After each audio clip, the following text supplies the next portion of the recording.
હવામાન શાસ્ત્રી અંબાલાલ પટેલની વરસાદની આગાહી કરી છે। 5 જૂન સુધી રાજ્યમાં વરસાદની શક્યતાઓ છે। ગાજવીજ અને ભારે પવનો સાથે વરસાદની શક્યતા છે। આજે પણ રાજ્યના વિવિધ વિસ્તારોમાં વરસાદ વરસી શકે છે। ઉત્તર, પૂર્વ અને દક્ષિણ ગુજરાતમાં વરસાદની આગાહી છે।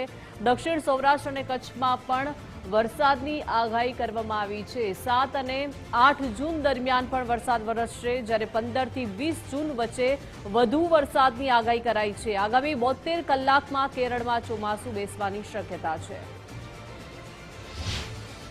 લગભગ ઉત્તર ગુજરાતના ભાગોમાં, બનાસકાંઠાના ભાગો, પાટણના ભાગો, ક્યાંક સમીઆરીના ભાગો, ખાસ કરીને સાબરકાંઠાના ભાગો, અરવલ્લીના ભાગો અને પૂર્વ ગુજરાતના ભાગોમાં આજે અને આવતીકાલે પણ કેટલાક ભાગમાં વરસાદ થવાની શક્યતા રહેશે।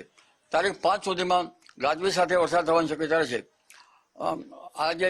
આજની તારીખમાં જોઈએ તો લગભગ ઉત્તર ગુજરાત, મધ્ય ગુજરાત અને ગુજરાતના ઘણા ભાગોમાં આજે વરસાદ થવાની શક્યતા રહેશે। હમણાં તો લગભગ દક્ષિણ સૌરાષ્ટ્રના ભાગો અને કચ્છના રાપર વગેરે ભાગોમાં વરસાદ અને ઉત્તર ગુજરાતના અને મધ્ય દક્ષિણ ગુજરાતના ભાગમાં વરસાદ થવાની શક્યતા રહેશે। વરસાદ ગાજવીજ અને સખ્ત પવનના તોફાનો સાથે થવાની શક્યતા રહેશે।